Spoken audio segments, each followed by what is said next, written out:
Chapter 27. Favor shown by giving Bhagavad and Vishnu Sahasranam, Dikshit's Vittal Vision, Gita Rahasya Kapades. This chapter describes how Sai Baba favored his devotees by granting them religious books after he had touched and consecrated them for Parayan and certain other matters. When a man takes a plunge into sea, he gets the merit of bathing in all the tirthas and sacred rivers. Similarly, when a man takes refuge at the feet of Sadguru, he gets the merit of bowing to the Trinity, that is Brahma, Vishnu and Mahesh, and also Parabrahm. Victory be unto Shri Sai, the wish-fulfilling tree and the ocean of knowledge, who gives us self-realization. O Sai, create in us reverence for your stories. Let the readers and audience devour them with the same relish with which the chatak bird drinks the water from the clouds and becomes happy. While listening to your stories, let them and their families get all the true and pious emotions. That is, let their bodies perspire, let their eyes be full of tears, let their breath be steady, let their minds be composed, let their hair stand on end. Let them cry, sob, and quiver. Let their hostilities vanish. When these things happen, that is a sign of the grace of Guru dawning upon them. When these emotions grow in you, the Guru is most pleased and will certainly lead you on the path of self-realization. The best way, therefore, to get free from the shackles of Maya is our complete and wholehearted surrender to Baba. The Vedas cannot take you across the ocean of Maya. It is only the Sadguru who can do so and make you see the God in all creatures. Granting consecrated book. The various methods of imparting instructions followed by Baba have already been noticed in the previous chapters. In this, we shall deal with one aspect of it. It was the habit of some devotees to take to Baba some religious books, of which they wanted to make a special study and to receive the same back from him after they were touched and consecrated by him. While reading such books daily, they felt that Baba was with them. Once, Kaka Mahajani came to Shirdi with a copy of Eknath Bhagwat. Shama took this book to read in the masjid. There, Baba took it from him, touched it, and turning some pages here and there, gave it back to Shama and asked him to keep it with him. When Shama said that it belonged to Kaka and had to be returned to him, "No," replied Baba. "As I have given it to you, you better keep it. It will be of use to you." In this way, many books were entrusted to Shama. Kaka Mahajani, after a few days, came again with another copy of the same Bhagavad and gave it in Baba's hand. Then Baba gave it back as prasad and asked him to preserve it well and assured him that it would stand him in good stead. Kaka accepted it with reverence. Shama and Vishnu Sahasranam. Shama was a very intimate devotee of Baba, and Baba wanted to favor him in a particular way by giving him a copy of Vishnu Sahasranam as prasad. This was done in the following way. Once, a Ramdasai came to Shirdi and stayed there for some time. The routine he followed daily was as follows. He got up early in the morning, washed his face, bathed, and then after wearing saffron-colored clothes and besmearing himself with sacred ashes, read Vishnu Sahasranam, a book giving 1,000 names in praise of Vishnu, and held a second in importance to Bhagavad Gita, an Adhyatma Ramayan, esoteric version of Rama's story with faith. He read these books very often. After some days, Baba thought of favoring and initiating Shama with Vishnu Sahasranam. He therefore called Ramdasai to him and said to him that he was suffering from intense stomach pain, and unless he took senna pods, the pain would not stop. So he should please go to the bazaar and bring the drug. The Ramdasai closed his book and went to the bazaar.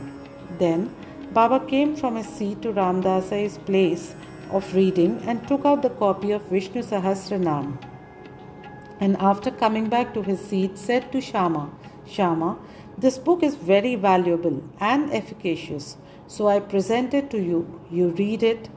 Once I suffered intensely and my heart began to palpitate and my life was in danger. At that critical moment, I hugged this book to my heart, and then Shyama, what a relief it gave me. I thought that Allah Himself came down and saved me. So, I give this to you. Read it slowly, little by little. Read daily one name at least, and it will do you good. Shyama replied that he did not want it and that the owner of it, the Ramdasi, who was a bad-tempered, obstinate and irritable fellow, would certainly pick up a quarrel with him. Besides, being a rustic himself, he could not read distinctly the Sanskrit text of the book. Shyama thought that Baba wanted to set him up against the Ramdasi by this act of his, but he had no idea what Baba felt for him. Baba must have thought to tie this necklace of Vishnu Sahasranam around the neck of Shyama, as he was an intimate devotee, though a rustic, and thus save him from the miseries of worldly existence. The efficacy of God's name is well known.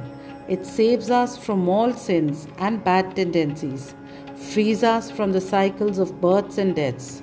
There is no easier sadhana than this. It is the best purifier of our mind. It requires no paraphernalia and no restrictions. It is so easy and so effective. This sadhana Baba wanted Shyama to practice, though he did not crave for it. So Baba forced this on him. It is also reported that long ago Eknath Maharaj similarly forced this Vishnu Sahasranam on a poor Brahmin neighbor and thus saved him. The reading and study of this Vishnu Sahasranam is a broad open way of purifying the mind, and hence Baba thrust this on his devotee Shyama. The Ramdasi returned soon with the Senapods. Anna Chinchanikar, who was then present and wanted to play the part of Narad, informed him of what had happened. The Ramdasi at once flared up. He came down at once on Shyama with a full fury. He said that it was Shyama who said Baba to send him away under the pretext of stomachache for bringing the medicine, and thus took away the book. He began to scold and abuse Shyama and remarked that if the book was not returned, he would dash his head. Shyama calmly remonstrated with him, but in vain. Then Baba spoke kindly to him as follows: O Ramdasi, what is the matter with you? Why are you so turbulent? Is not Shyama our boy? Why do you scold him unnecessarily? How is it that you are so quarrelsome? Can you not speak soft and tender words? You read these sacred books daily, and still your mind is agitated and your passions uncontrolled. What sort of a Ramdasi are you? You ought to be indifferent to all things. It is not strange that you should possess this book so strongly. A true Ramdasi should have no mamata or attachment, but have samata or equality towards all. You are now quarrelling with Shyama for a mere book. Go take your seat. Books can be had in plenty with money, but not men. Think well and be considerate. What worth is your book? Shyama had no concern with it. I took it up myself and gave it to him. You know it by heart. I thought Shyama might read it and benefit thereby, and so I gave it to him. How sweet were these words of Baba, soft, tender, and nectar-like. Their effect was wonderful. The Ramdasi calmed down and said to Shyama that he would take Pancharatni Gita in return. Shyama was much pleased and said, Why one? I shall give you 10 copies in return. So the matter was ultimately settled. The question for consideration is, why should the Ramdasi press for Pancharatni Gita, a book for which he never cared to know, and why should he, who daily read religious books in the masjid in front of Baba, quarrel with Shyama before him? We do not know how to apportion the blame and whom to blame. We only say that, had this incident not happened, the importance of the subject, the efficacy of God's name, and the significance of Vishnu Sahasranam would not have been brought home to Shyama. So, we see that Baba's method of teaching and initiating was unique. In this case, Shyama did gradually study the book and mastered its contents to such an extent that he was able to explain it to the Professor 𝙤𝙬𝙬𝙬𝙬, MA of the College of Engineering, Pune, the son-in-law of Shriman Bhuti and a devotee of Baba. Vittal Vision. One day, while Kaka Sahib Dikshit was in meditation after his morning bath in the Vada at Shirdi, he saw a vision of Vittal. When he went to see Baba afterwards, Baba asked him, "Did Vittalpal come? Did you not see him? He is very elusive. Hold him fast, otherwise he will give you the slip and run away." Then at noon, a certain hawker came there with about 20-25 pictures of Vittal of Pandharpur for sale. Mr. Dikshit was surprised to see that the form of Vittal he saw in his meditation exactly tallied with that in the picture, and he was also reminded of Baba's words. He therefore bought one picture most willingly and kept it in the shrine for worship. Gita Rahasya. Baba always loved those who studied Brahma Vidya and encouraged them. To give an instance, once Bapu Sahib Jog received a post parcel. It contained a copy of Gita Rahasya by Lokmanya Tilak. Taking it under his armpit, he came to masjid and prostrated before Baba when the parcel fell at Baba's feet. Baba inquired what it was. It was opened then and there, and the book was placed in Baba's hand. He turned some pages here and there for a few minutes and took out a rupee from his pocket, placed it on the book and handed the same with the rupee to Jog and said to him, "Read this completely and you will be benefited." Mr. and Mrs. Kaparde. Let us close this chapter with a description of the Kapardes. Once, Dada Sahib Kaparde came with his family and lived in Shirdi for some months. The diary of his stay has been published in English in the Shri Sai Leela magazine, 1 volume. Dada Sahib was not an ordinary man. He was the affluent and most famous advocate of Amravati and was a member of the Council of State, Delhi. He was intelligent and a very good speaker. Still, he dared not open his mouth before Baba. Most devotees spoke and argued with Baba off and on, but only three, that is Kaparde, Nulkar and Bhuti, kept always silent. They were meek, modest, humble and good-natured. Dada Sahib, who was able to expound Panchadashi, well-known Sanskrit treatise on the Advait philosophy by famous Vidyaranya to others, uttered no word when he came to the masjid before Baba. A man, however learned he may be, even in Vedas, fades away before one who has realized Brahma and becomes one with it. Learning cannot stand before self-realization. Dada Sahib stayed for 4 months, but Mrs. Kaparde stayed for 7. Both were highly pleased with their Shirdi stay. Mrs. Kaparde was faithful and devout and loved Baba deeply.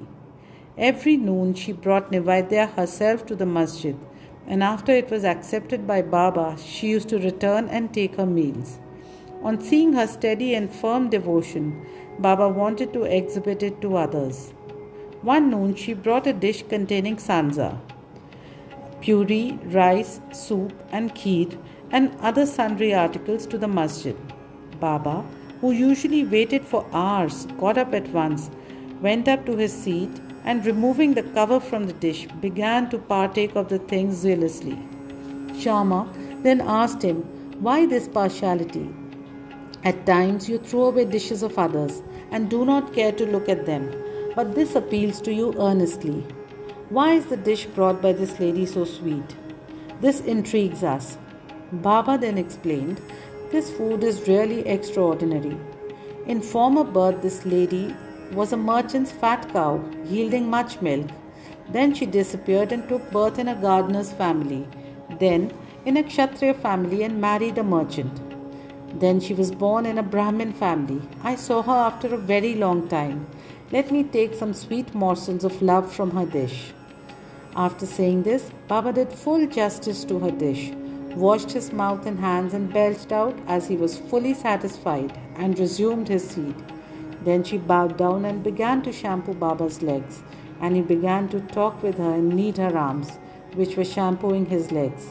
On seeing this reciprocal service, Shyama began to joke and said, "It is going on well. It is a wonderful sight to see God and his bhaktas serving each other."